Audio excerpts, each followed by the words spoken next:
धर्मेंद्र पाजी एक ऐसा शख्स, एक ऐसा नाम जो फिल्म इंडस्ट्री में ध्रुव तारे की तरह हमेशा चमकते रहा है। आखिर क्यों उनकी विदाई एक गुमनाम की तरह हुई है? जो राजकीय सम्मान का हकदार था, आखिर उन्हें राजकीय सम्मान क्यों नहीं मिल पाया, वो इस वीडियो में हम चर्चा करने की कोशिश करेंगे। पूरा वीडियो विस्तार से देखिएगा कि ऐसी क्या घटना घट गई जिसके वजह से उनके जो चाहने वाले फैंस हैं वो नाराज हैं और वो एक झलक आखिरी उनको देखना चाह रहे थे, पर उन्हें क्यों नहीं दिखाया गया। इसके पीछे मिस्ट्री क्या है, क्या कारण है, वो चर्चा करने की कोशिश है। तो नमस्कार। दरअसल धर्मेंद्र नाम कोई मोहताज नहीं है परिचय का, बल्कि वो ये ऐसा शख्स है जिनकी जादू, जिनकी कला, जिनकी हास्य और जिनकी दमदार डायलॉग से पूरी दुनिया में, भारत में नहीं पूरी दुनिया में लाखों उनके फैंस हैं। जब उनकी निधन होने की दुखद समाचार सुनाई दी तो सबकी तरफ हर जगह गमगीन माहौल था, पर उस बीच में भी कई सवाल खड़े हुए, वो आपको हम चर्चा करते हैं। सवाल ये है कि इतनी जल्दबाजी क्यों? मुखाग्नि देने के लिए, अंतिम यात्रा में जाने के लिए उनके लिए इतनी जल्दबाजी क्यों की गई? क्या ऐसी कारण था जिनके वजह से गुपचुप तरीके से उनका अंतिम संस्कार कर दिया गया? और तीसरा सवाल है, उनको राजकीय सम्मान क्यों नहीं दिया गया? ये दो प्रमुख टॉपिक है जिसमें हम चर्चा कर रहे हैं। पहला, जल्दबाजी क्या थी, और दूसरा ये था कि उनको राजकीय सम्मान क्यों नहीं, गुपचुप तरीके से अंतिम संस्कार क्यों किया गया, इस पे हम चर्चा करने की कोशिश करते हैं। आपको याद होगा कि इसी 10 नवंबर को घटना घटी थी और 10 नवंबर को कई खबरें चली थी जिसमें कहा गया था कि धर्मेंद्र जी नहीं रहे, निधन हो गए। और एक खबरें आग की तरह गांव तक, एक एक मोबाइल में, एक एक परिवार तक पहुंच गई थी, क्योंकि उनके जैसा स्टार, उनके जैसा काम करने वाला वो ध्रुव तारे थे, हमेशा चमकते रहे हैं और चमकते रहेंगे। 10 नवंबर को कहते हैं कि सांस की तकलीफ होने के कारण उसे ब्रिज कैंडी हॉस्पिटल में भर्ती करा दिया गया। जब उस हॉस्पिटल में वो भर्ती होते हैं तो हॉस्पिटल स्टाफ के द्वारा एक वीडियो बना के लीक कर दी जाती है। उसमें वो वेंटिलेटर में लेटे हुए हैं और खूब सारी चीजें लगी हुई हैं, आसपास में लोग हैं, वो वीडियो आपने भी देखा होगा। इससे परिवार नाराज होते हैं और बकायदा स्टाफ के विरुद्ध केस दर्ज करते हैं और उसे पकड़ लिया जाता था। इसी बीच में खबर चलती है कि धर्मेंद्र पाजी नहीं रहे और कई लोग बकायदा शोक संदेश, अपनी पीड़ा, अपनी संवेदना व्यक्त करते हैं। इस बात से परिवार नाराज हुए। रोड पर सनी देओल जी ये कहते हुए नजर आते हैं कि क्या लोगों को शर्म नहीं आती कि इस तरीके से अफवाह पर यकीन करते हैं और खबरें चलाते हैं। फिर क्या था, ये 10 नवंबर की बात थी। 2 दिन वेंटिलेटर में रहा, लेकिन कहते हैं 12 नवंबर को डिस्चार्ज कर दिया गया। घर लेके गए हैं। हेमा मालिनी जी भी कहती हैं कि उनकी स्वास्थ्य में सुधार हो रहे हैं। आप सभी उनके लंबी आयु की हम दुआएं करते हैं, आप सबको धन्यवाद, वो लिखती है और बहुत कुछ कहती हैं। फिर अचानक कुछ समय दिन बीतते हैं, यानी 24 नवंबर खबर आती है कि धर्मेंद्र पाजी नहीं रहे। चूंकि पहली खबर अफवाह चली थी तो अब कोई मीडिया संस्थान चलाने से चूक रहे थे, क्योंकि उसका ठोस रीजन नहीं मिल पाया था।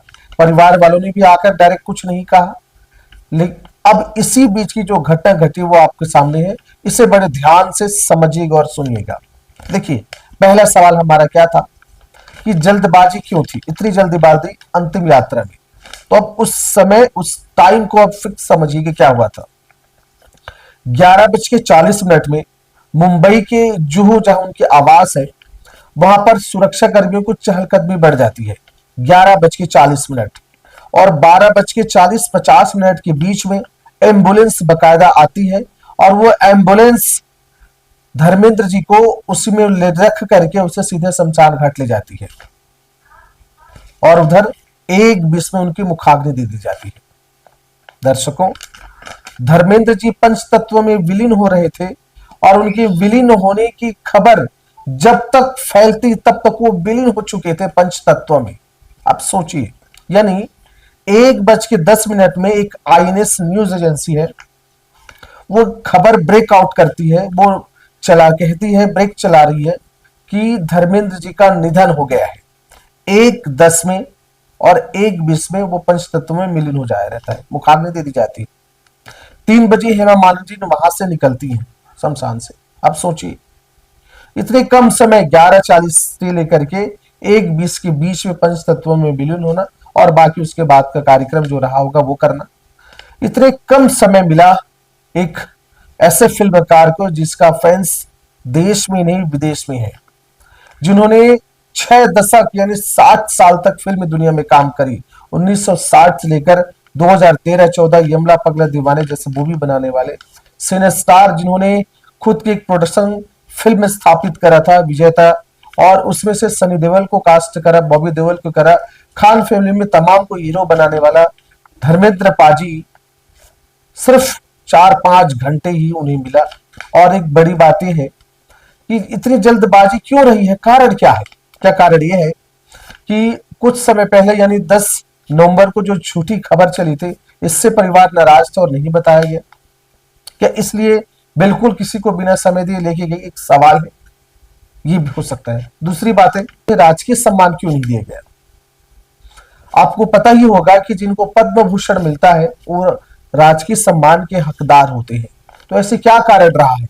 क्या सरकार के पास तैयारी करने के लिए समय नहीं था, या परिवार वालों ने सहमति नहीं दी? आखिर क्यों, क्या कारण है?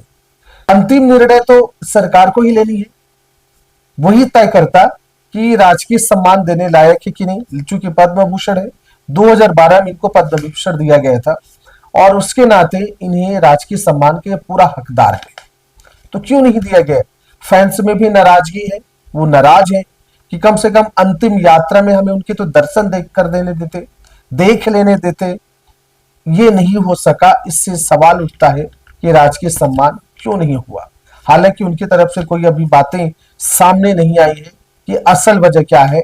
वहां जहां शमशान घाट थे, वहां पे अंदर न किसी रिपोर्टर को, किसी मीडिया वालों को अंदर जाने की परमिशन नहीं थी, ना वहां खड़े मीडिया वालों को गार्ड ऑफ ऑनर की कोई आवाजें सुनी। तो इस सबसे ऐसा लगता है कि राजकीय सम्मान नहीं हो पाया है। अब वो बयान देंगे तब पता चलेगा, या सरकार की तरफ से कोई बयान है कि तब। आपको हम बता दें, 2018 की घटना आपको याद होगी, श्रीदेवी की। श्रीदेवी को पद्मश्री मिला था, यानी चौथे देश का बड़ा सम्मान, और धर्मेंद्र पाजी को तीसरा पद्म भूषण। तो जब 2018 में 24 फरवरी को उनका देहांत होता है, निधन होता है श्रीदेवी जी की, वो निधन होता है दुबई में। 4 दिन के बाद भारत लाया जाता है और 24 का निधन, 4 दिन और जोड़िए 28 फरवरी को उनको पूरे राज सम्मान के साथ उनकी अंतिम यात्रा निकाली जाती है। लेकिन तीसरे नंबर का बड़ा सम्मान पाने वाला देश का धर्मेंद्र जी का राजकीय सम्मान नहीं हो पाया। ये चूक है, ये क्या है? आप सोचिए जरा, बताइएगा। सबको मिला है पर इनको नहीं मिल पाया। तो इसीलिए लोग कह रहे हैं, भाई इतने बड़े सिने स्टार है, जीवन की 6 दशक उन्होंने दिया, लगभग 300 फिल्म करी, उसमें से 150 फिल्में हिट रही। उनको उनके अंतिम दर्शन जनता को तो कराते, उनके फ्रेंड्स को तो कराते, नहीं कराया गया। 4-5 घंटे में सब निपट गया। गांव में अक्सर कहा जाता है कि शाम हो रही है, सूर्यास्त के पहले अंतिम संस्कार कर दिया जाए, ये गांव की बातें होती थी। लेकिन यहाँ ऐसे बड़े फिल्म स्टार को जिनका हक है राजकीय सम्मान मिलना, उनको नहीं दिया गया। एक बात और बता दूं कि राजकीय सम्मान का हकदार कौन है, क्या प्रोटोकॉल है। तो ऐसे जो देश समाज की सेवा के लिए महत्वपूर्ण असाधारण सेवा की हो, योगदान दिए हो, या जो पद्म विभूषण भूषण मिला है, वो राजकीय सम्मान के हकदार होते हैं।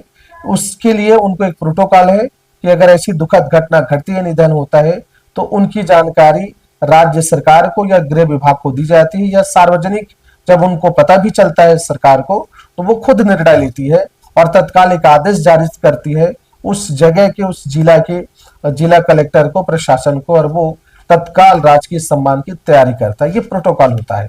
लेकिन ऐसा कुछ नहीं हुआ। तो कई प्रश्न खड़े होते हैं कि क्यों। उधर हेमा मालिनी जी कह रहे थे कि उनकी स्वास्थ्य में सुधार हो रहा है। तो ऐसा क्या कारण हुआ कि गुपचुप तरीके से जो राजकीय सम्मान के हकदार हैं उनको अंतिम यात्रा उनके फैंस को भी नहीं करने दिया, न ही उन्हें दर्शन करने दिया, और इसीलिए ऐसे बड़े सिने स्टार का अंतिम विदाई कई सवाल के घेरे में है। अब ये परिवार वाले ही आके जब बताएंगे, कहेंगे असल कारण क्या था, तभी स्पष्ट होगा। तो इस विषय में आप क्या सोचते हैं? आप अपना विचार जरूर रखिएगा। ऐसे महान कलाकार को मेरा सत सत नमन है।